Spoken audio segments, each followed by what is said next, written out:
রাজধানীর মিরপুরে বুদ্ধিজীবী স্মৃতিসৌধে এক সাংবাদিকের ওপর হামলার ঘটনা ঘটেছে। আজ রবিবার বুদ্ধিজীবী স্মৃতিসৌধ এলাকায় হামলার এই ভিডিও ভাইরাল হয়।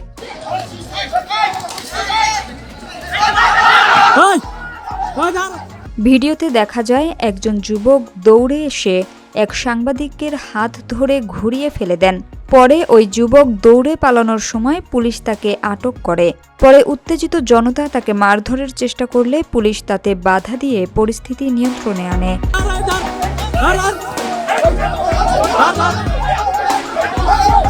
তবে তাৎক্ষণিকভাবে হামলাকারী যুবক এবং হামলার শিকার সাংবাদিকের বিষয়ে বিস্তারিত তথ্য পাওয়া যায়নি।